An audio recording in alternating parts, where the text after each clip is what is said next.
Uriel es poeta, escritor y columnista y ha compartido su palabra en medios como Panorama Cultural del Valledupar y El Comején de Madrid. Además de su labor literaria, Uriel es un destacado gestor cultural y un firme defensor de los derechos humanos. Cofundó en 2001 el taller literario Mundo Alterno y actualmente es representante legal de la Corporación Sociocultural de Afrodescendientes Ataole, desde donde impulsa proyectos pedagógicos, artísticos y productivos en todo el Caribe colombiano. La obra de Uriel Cassani está profundamente marcado por el imaginario latinoamericano, afrodescendiente y caribeño. Es un creador que escribe desde la conciencia de lo ancestral, desde la fuerza de sus raíces, alguien capaz de transformar sus memorias y vivencias en una voz poética singular, sensible y profundamente comprometida con el grito libertario. Como dato literario, en su libro Ceremonias para criatura de agua dulce, Cassani recuerda haber nacido en el Palenque de Antonio Cervantes, en uno de los gloriosos años 70, una imagen que revela desde temprano la raíz caribeña y ancestral que nutre su imaginación poética. Su obra ha viajado por numerosos encuentros literarios dentro y afuera del país, y su voz ha sido leída en antologías y revistas de Colombia, México, Alemania, España y Polonia. Ha participado en festivales como el Internacional de Poesía de Cartagena, la Feria del Libro de Bogotá y el Festival del Fuego en Santiago de Cuba, entre muchos otros. Parte de su escritura ha sido traducida al polaco y sus textos han circulado en medios culturales de América Latina y Europa. Obras de su autoría como Ceremonias para criaturas de agua dulce, 2010, Variaciones lógicas de la memoria, 2020, y Música para bandidos, 2019, muestran en sus escenarios narrativos y poéticos la imagen del Caribe, de sus memorias, la Cartagena que recuerda y vivió, se autodomina afroconsciente. A través de estos libros, su voz reafirma una identidad que dialoga con lo ancestral y lo cotidiano, con las luchas y las celebraciones de su territorio. Cada página expande su universo, donde la memoria personal se enlaza con la memoria colectiva y donde su perspectiva afroconsciente se convierte en una guía para entender su obra y comprender el legado cultural que defiende y representa. Escribir sobre los vecinos, la familia, sus lugares cotidianos, de eso que uno mismo puede abrazar y tocar con los dedos y que el cuerpo puede reconocer. Lecturas como Los designios de la última prueba, Camino de girasoles, Un fuerte olor a gasolina y Luciérnagas bajo las uñas, traen a la literatura los espacios y los personajes tan recurrentes de nuestra oralidad y tradición, ampliando ese mapa emocional que compartimos y recordándonos que escribir también es un acto de regreso, porque en cada historia late la misma pregunta: ¿quién seríamos sin los lugares que nos hicieron? Y es allí, en esa memoria viva que resiste, donde la obra de Uriel encuentra su fuerza y donde nosotros como lectores volvemos a reconocernos. Entonces, Uriel, quisiéramos empezar preguntándote un poco que nos contaras, bueno, ¿cuándo nació y cómo nació ese interés por la escritura, por la literatura? Asina putade pato mapiacha, pato machangaina, pato majana que a menino cuchá, gente ripalenque. Yo tengo que decir que el Caribe como el Pacífico son grandes escenarios para las producciones artísticas. Pareciese que el paisaje mismo, el espíritu del paisaje mismo, nos incitan para tener la posibilidad de hermanarnos con el arte.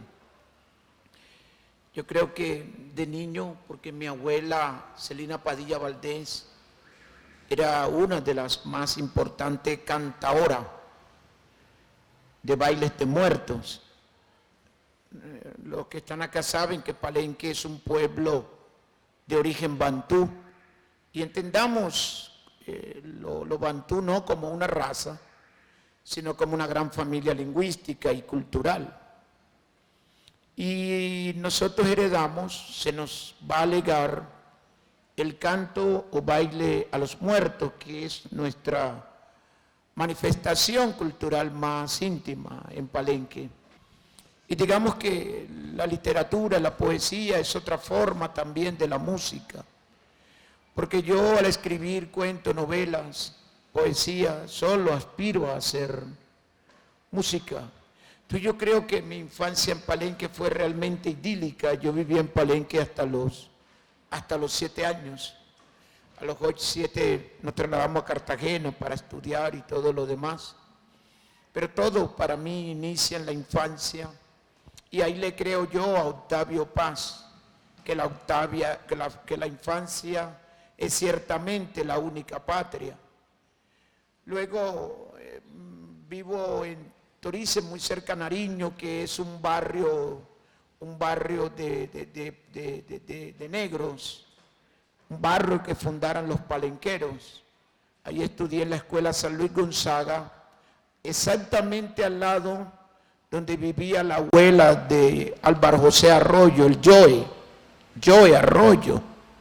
Entonces Palenque es un pueblo que ha dado mucho a esta patria y a la humanidad misma. Recuerden que ritmos como el bullerengue nace en Palenque, la chalupa, la chaluzonga, el baile de negro, ataole y muchos otros ritmos. Abrirse o ganarse un espacio dentro de la literatura, la cual, como sabemos, ha sido canónica, no es tarea fácil, y más si se quiere o si se trata de expresar temas culturalmente distintos a los acostumbrados a leer. ¿Cómo ha sido ese proceso de formación como autor y cuál crees que ha sido tu diferencial o tu sello al momento de escribir?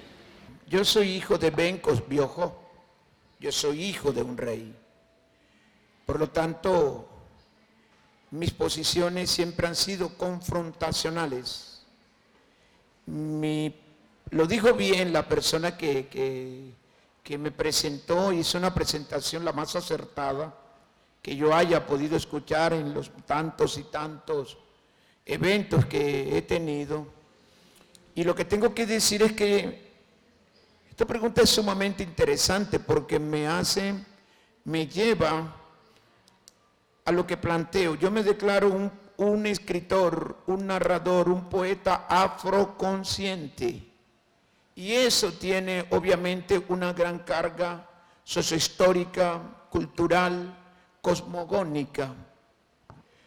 Cuando digo afrodescendiente es que, por ejemplo, alguna vez en algún recital, yo no recuerdo dónde, Medellín, no me acuerdo de tantas ciudades, y estaba el clero, es decir, lo había organizado como los curas, ¿verdad? Y entonces yo decía en un poema, Caminos de Girasoles, regresaron los muertos con noticias, con razones de la luz, cada uno de ellos una rosa en sosiego, una estrella naciendo. Escucho su hondo descanso como una música, y los curas me miraban, porque claro, eso va a contrariar todo el credo judeocristiano que va a plantear que el Hijo del Hombre habrá de venir para levantar a los muertos. Pero nosotros creemos que sencillamente nuestra gente va al mundo paralelo. Nosotros entonces reñimos abiertamente con el credo judeocristiano. Esa es la literatura que yo propongo. Y tienes mucha razón, pero no ha sido difícil, ¿sabes? Yo he estado en Colombia en los mejores festivales, en los mejores encuentros. Yo más bien en los últimos 4 años no he querido aceptar invitaciones, solo acepto invitaciones a espacios donde no haya ido nunca. Pero donde ya fui, no quiero volver ahí, porque tampoco mi trabajo literario tiene que ver con la exposición del espectáculo. No, tiene que ver con aquello de empezar a sedimentar en otros la evolución del pensamiento negro. Por eso mis tesis poéticas y literarias se oponen a la poesía de mi querida Mari Grueso, por ejemplo, que todavía siguen insistiendo en la poesía negrista, como si el pensamiento de nuestra gente afroconsciente, afrodescendiente Y podríamos hablar de los afroinconvenientes, de los afroarrodillados, como si ese pensamiento no hubiese evolucionado. Entonces yo soy un claro opositor a la poesía que sigue rogándole al espacio blanco mestizo oportunidades. Aquí estamos y tenemos la oportunidad de decir, esto somos, esto hemos aportado. Y en el caso nuestro, que sembramos las primeras semillas de la libertad en las Américas, que pusimos el primer campeón orbital, que enseñamos a ganar, como dijo García Márquez, a esta patria, solo me toca poner en el papel toda esa altivez, todo ese orgullo, toda esa resignificación, resistencia y reexistencia. Lo que yo hago es proponer una visita. Cuando yo escribo un libro como Ceremonia, como alguna vez fuimos árboles o pájaros o sombra, como variaciones lógicas de la memoria, y como otros libros inéditos, lo que invito a los lectores es a visitar ese espíritu tan magnánimo que siempre ha habitado en cada uno de los hombres, mujeres, niños y niñas, jóvenes, afrodescendientes. No ha sido difícil, yo he estado en los mejores festivales de este país y simplemente he leído. No he rogado nunca que me inviten a ninguna parte, no me interesa, no hay arrogancia en eso, es que no es como mi posición que me inviten a algo, que quiera estar en algo, solamente voy donde me invitan y la mayoría de invitaciones suelo declinarlas. En el año 2010, el Ministerio de Cultura publica la Biblioteca de Literatura Afrocolombiana. Esta categoría empezó a tener un lugar significativo dentro de nuestro campo literario. Desde entonces ha habido discusiones alrededor de este concepto y de las implicaciones de clasificar ciertas producciones literarias o a ciertos autores.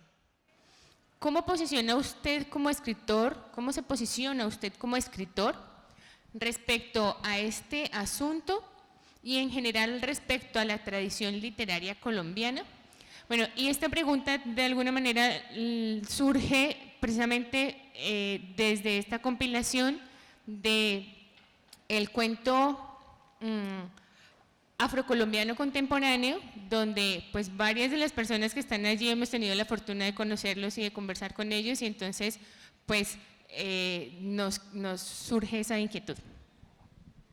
En el 2010 se publica mi primer poemario. Es decir, cuando estaba saliendo esta biblioteca, en octubre, en octubre de ese año salió Ceremonias para Criaturas de Agua Dulce, se hicieron 2000 ejemplares.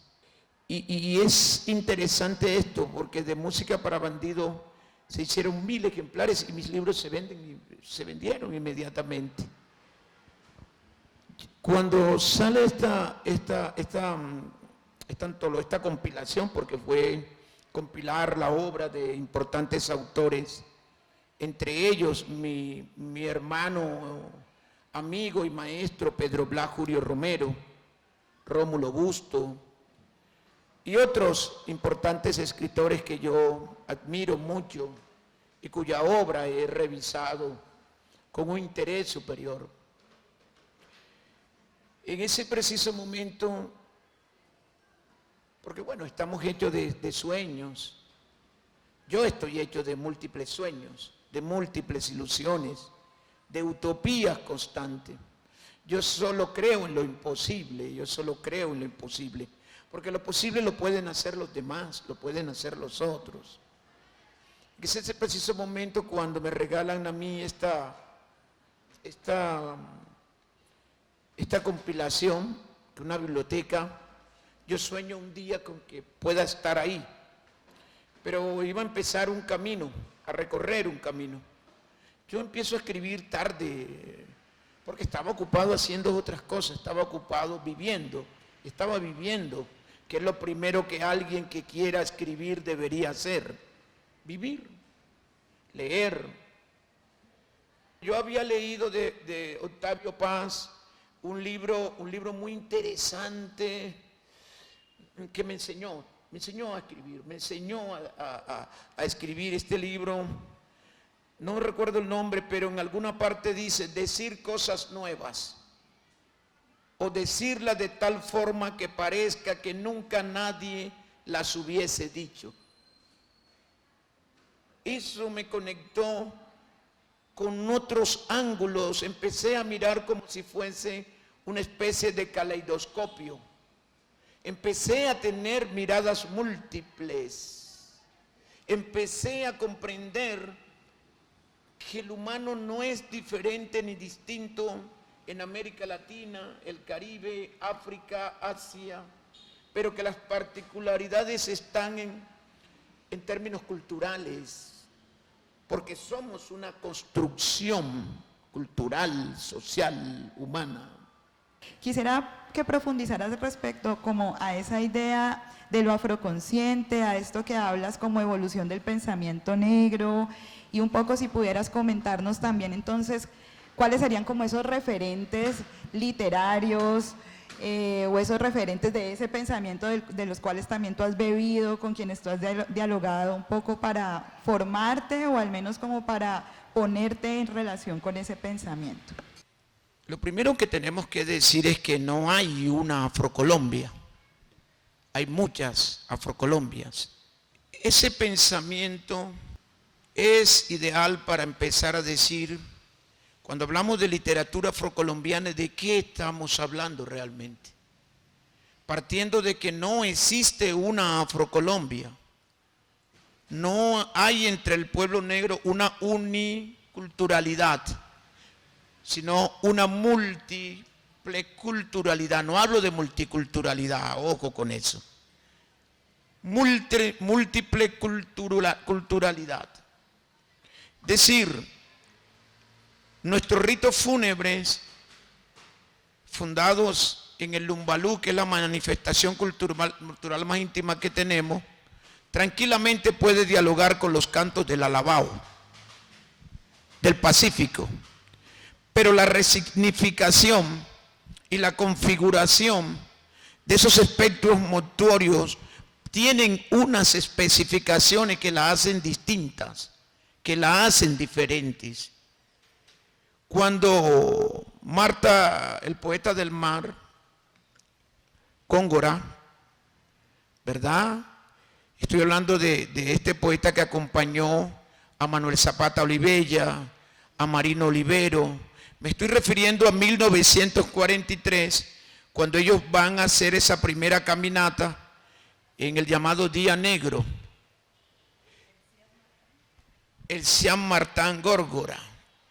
Cuando tú revises esta poética e intentes ubicarla con algún poeta del Caribe, vas a encontrar unas diferencias fundacionales, pero tiene que ver con la Afrocolombia que a cada uno nos tocó. La Afrocolombia palenquera tiene unos registros artísticos, culturales, de usos y costumbres diferente a lo que pasa con los hermanos de San Andrés Islas. Esa es otra Afrocolombia. Lo que sucede es que el proyecto homogenizador de este regenerador, de este mal llamado regenerador cartagenero, Rafael Núñez y Miguel Antonio Caro, cuando propuso el mestizaje, lo que propuso también fue borrar las diferencias culturales, algo que lógicamente no logró. Entonces, el pensamiento de la literatura afroconsciente, que yo planteo, no literatura afrocolombiana, porque esta literatura afrocolombiana cae en la trampa que le propuso Núñez y Caro a uno de los poetas más importantes que nosotros tenemos, como es Candelario Beso. Porque Candelario Beso sí va a plantear una ruptura con el canon hegemónico eurocéntrico, cuando va a tomar la voz del boga y de esa manera nos va a decir: tenemos una presencia, nosotros existimos por más que ustedes nos niegan. Pero él termina también, como lo dice el profesor Bolívar Flores, en La vanguardia intelectual de la nación, libro importantísimo, él también va a creer en lo que dice Núñez. Y Manuel Zapata Olivella para mí por mucho tiempo cayó en la trampa del mestizaje y cayó en la trampa de la teoría de Can, que Aquiles Escalante, la maldición de Can, que los africanos somos descendientes de Can, que Noé maldijo a Canaán porque no podía maldecir a Can, y que estos son los hijos que van a Etiopía, y sabemos que el primer encuentro que se da entre europeos y africanos se da en el África subsahariana. Entonces, el pensamiento afroconsciente tiene que empezar a trasegar por las Afrocolombia y no por una Afrocolombia. Por eso no podemos hablar de literatura afrocolombiana como si fuese una sola nuestra cultura, cuando las culturas inclusive en los territorios son múltiples. Tendríamos que establecer entonces las afroterritorialidades como corpus culturales, artísticos, humanos, ambientales, donde se sedimenta un nuevo pensamiento. Por eso soy contrario a que se le siga haciendo tanta oda a la poesía negrista, a la poesía, ¿por qué me dices negro? Si negro, ¿qué te dices? No puedo entender esa poesía en pleno siglo XXI, cuando la evolución de nuestro pensamiento es tan profundo, tan fuerte. Hay una evolución de la sociedad colombiana con relación a la presencia de los descendientes de los esclavizados en este país. Ahí se abre una dimensión, ahí hay un anclaje nuevo hacia un pensamiento. Entonces, la dirección de mi poética y de mi literatura va en esa justa dirección. Al leer su poesía, siento un gran protagonismo de la mujer, la cual tiene unas características opuestas a la debilidad que se le adjudica, utilizando su sexualidad y su sabiduría ancestral al practicar su oficio como brujas, lo cual forma parte de su espiritualidad. Algunas incluso prefieren ir a la hoguera antes que renunciar a ese saber ancestral. Mi pregunta es, en ese poemario hay una construcción o reivindicación para la mujer que ha sido condenada socialmente por mantener sus costumbres, su espiritualidad y practicar la brujería, la santería, etcétera. Yo fui criado en el patriarcado y en el machismo, pero la sociedad palenquera es matriarcal. Es decir, la mujer palenquera puso la primera piedra para la liberación femenina, cuando se les pedía un recato más allá de lo que plantea la Iglesia Católica, que determinó que el cuerpo era templo del Espíritu Santo, y a partir de esta narrativa se van a gestar una serie de dominación, de impedimentos, pero también de sesgos. Y las mujeres negras salían, en el caso de la palenquera, salía a las plazas, a las calles de las ciudades como Barranquilla y Cartagena, con sus largos pregones. Estoy hablando del 48, 47, porque las primeras migraciones de palenqueros se dan hacia 1900. Pero lo que quería decir era que mi esposa me está enseñando nuevas formas de la masculinidad, porque muchas veces como hombre tenemos una tendencia a ejercer ciertas violencias que no nos damos cuenta que están tocando a ese ser que tanto queremos. Pero bueno, lo dialogamos, lo compartimos. En ceremonias para criaturas de agua dulce, mi primer propósito consciente fue devolver la voz, el alma, el espíritu, la valía, su mirada altiva a esas mujeres que fueron sacrificadas por el mal llamado Santo Oficio, por aquellas mujeres que simplemente expresaban de manera distinta los saberes que trajeron de una tierra que para entonces ellas lo consideraron muy diferente a donde provenían. Sí, el corpus espiritual, la dimensión espiritual, los marcajes espirituales que tenían estas mujeres, porque debe entenderse también que estas mujeres eran secuestradas de naciones distintas. Entonces estas mujeres que tenían unos conocimientos de la medicina tradicional, de la palabra más profunda, de esas conexiones con el agua, con el río, con los lagos, de esas conexiones con el cosmos, eso de transformar su cuerpo en animal, por ejemplo, eso de poder escuchar conversaciones que nadie podría escuchar. Eso era un poder que no podía tolerar el hombre blanco europeo, que seguramente se sentía disminuido ante tanta potencia humana. Entonces, en todos mis textos la mujer tiene un asiento principal para que nos sigan enseñando de esa sensibilidad de que mi esposa no se cansa de enseñarme. Porque el machismo es ciertamente una enfermedad y así debemos entenderlo.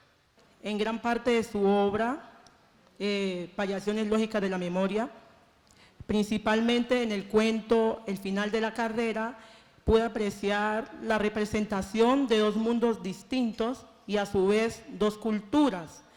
De ser así, ¿cómo logra esa convergencia entre África, que representa la religiosidad bantú, y América, que viene plasmando el cristianismo? Has leído bien ese cuento, esa historia, porque el cometido era ese. Yo no creo en la realidad, yo no creo en la ficción, yo creo en una especie de universo que nos interconecta con cosas que a simple vista no la podemos comprender, no la podemos entender. Ya lo dije, yo solamente creo en lo imposible, yo solo creo en aquello que no escucho a simple vista, que no escucho fácilmente.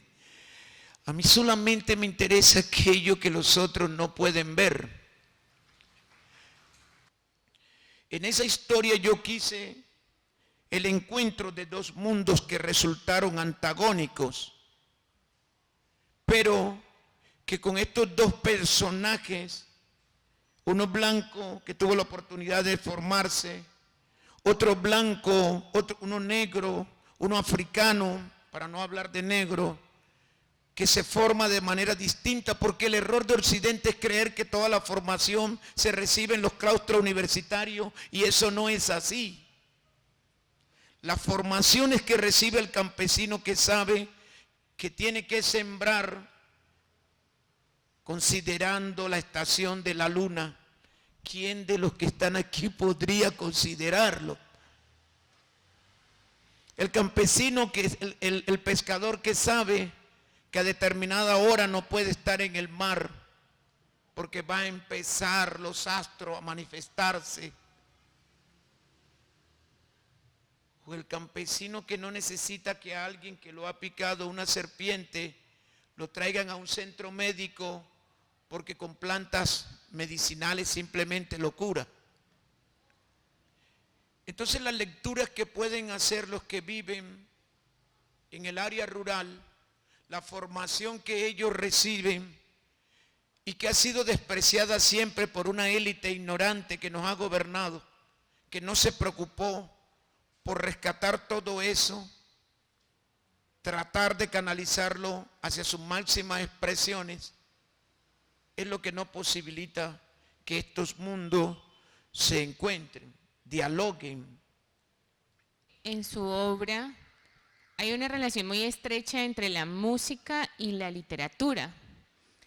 Hay una intencionalidad claramente definida allí y no solo la música como un género, por llamarlo de alguna manera, sino también que incluye justo en este libro de Variaciones Lógicas de la Memoria, el primer cuento es alguien que se dedica a arreglar artefactos y que tiene unas intenciones pues como no muy correctas, pero que termina muy mezclado con esos artefactos musicales. Entonces lo notamos y era parte de lo que conversábamos antes, y es la presencia de la música y de la literatura en su obra como tal, y bueno, y el nombre de su novela, Música para Bandidos. ¿Podría contarnos un poco al respecto? Pero claro, yo escucho desde el vientre de mi madre a Miriam Makeba, a Bopol Mancianina, a William Bell, a Locasa Yambongo, a Fela Kuti. Y yo conocí a varios de ellos, Rosabella en Palenque, Bopol Mancianina, que canta La Reconciliación. No tuve la oportunidad de conocer a Brenda, que canta Bundildleva. Escuchen esa canción. La buscan en YouTube, le dicen en champeta el Ulises, pero el nombre es Bundildleva. Ulises, yo más yo nomás. Es una cosa poderosa y maravillosa. Entonces, nosotros no escuchábamos el pop norteamericano, sino que nos interesaba era la música que venía del Caribe y de África. Y teníamos entonces personas que empezaron a trabajar en los buques mercantes, y ya desde el 40 que se da el primer picó, el Gran Pijuán en Barranquilla. El picó son unos aparatos inmensos que son unas discotecas ambulantes que tenemos en el Caribe. Pero entonces nosotros escuchábamos los jíbaros de Puerto Rico, que el mundo fue estremecido desde oriente hasta occidente por el asesinato del presidente de los Estados Unidos. La democracia ha perdido un defensor en su punto. Y yo le digo y le pregunto, si él pensó en esa tragedia, llegó a Dallas, Texas a las 10:30 y a la 1 ya era difunto. Dios santo, esa música del jíbaro, del campesino de las montañas de Borinque, que nos van a legar esa música, ese son cubano que, como decía, dio origen a la salsa de Nueva York, cuyo protagonista más grande para mí es Héctor Lavoe, el rey de la puntualidad, porque llegaba como Diomedes Díaz muy tarde. Pero la música de nuestros campesinos, ¿verdad? De la gaita del indígena. Pero la música entonces que van a hacer, y esto debe tenerse muy presente, porque Bob Marley no solamente hizo reggae. No, señores. Señoras y señores, Bob Marley hizo algo más que reggae. Hizo humanidad. No Walkman, no cry. No llores, mujer. Pero él era un maltratador. Esa simbiosis humana. Entonces la música es mi espíritu. Además, yo empecé como compositor. Viviano Torres de Anne Sui me grabó 2 champetas, porque yo no quería ser sino compositor. Yo no, ya cuando fracasé, sí, porque fue un fracaso estrepitoso, empecé a ver hacia las letras.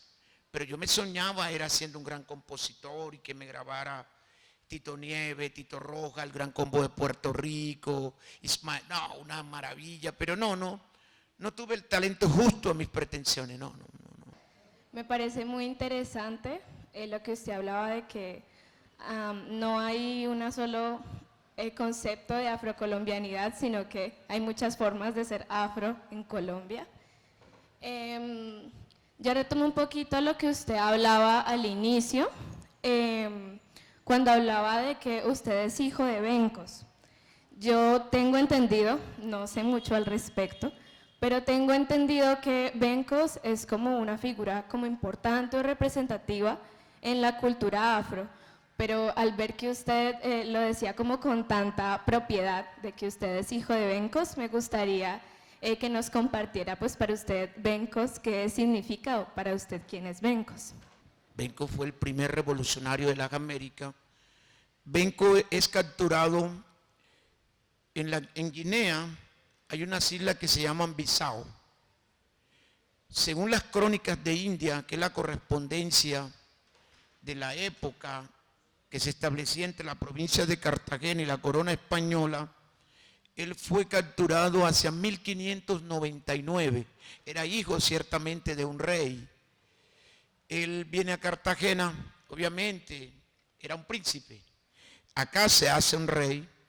Y obviamente alguien que es un rey, que tiene un reino, que tiene súbditos, que tiene riquezas, que tiene mucho conocimiento, mucha sabiduría, no solo sobre lo terrígeno, sino sobre las otras potencias, no se va a someter a la esclavización.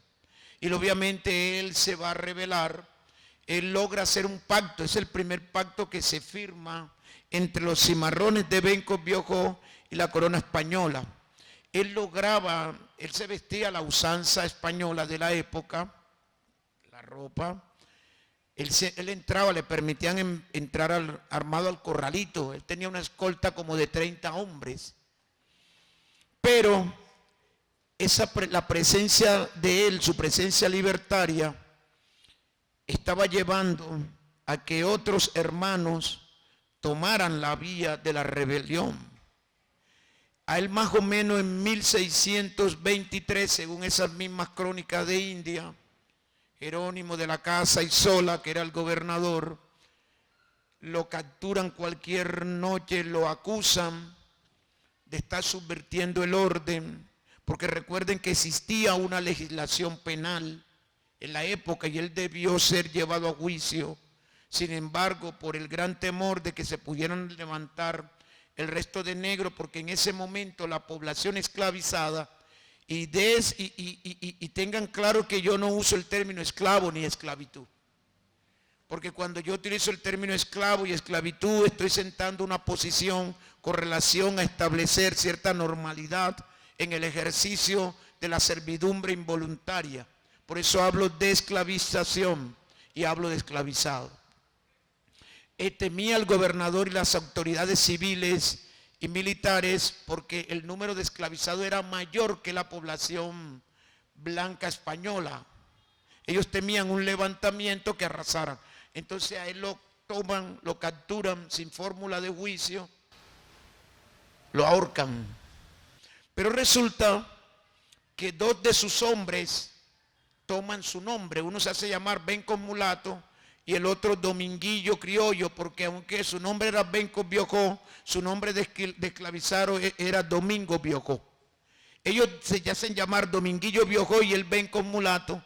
Entonces las autoridades no sabían si realmente habían exterminado con este padre mío, este padre ancestral.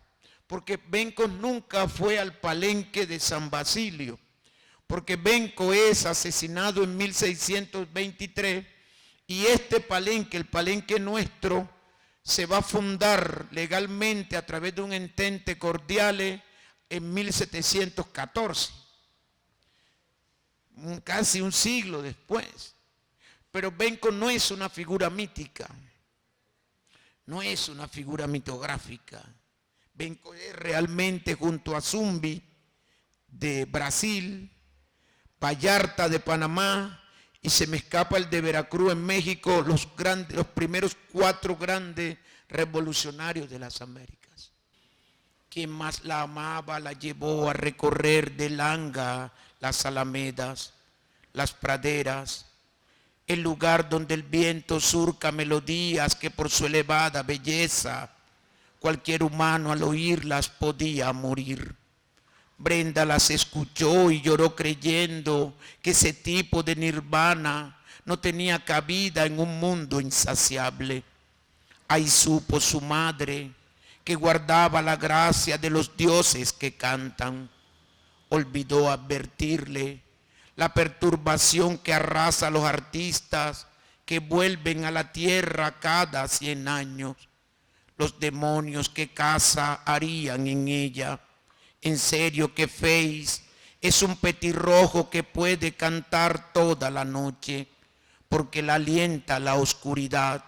Eres la escogida, le dijo su madre de niña, y la envió a patear esa pelota que es el mundo.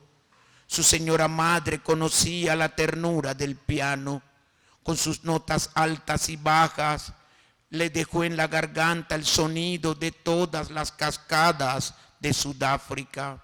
pero Brenda desconocía la forma que tomarían sus demonios. No lo presintió.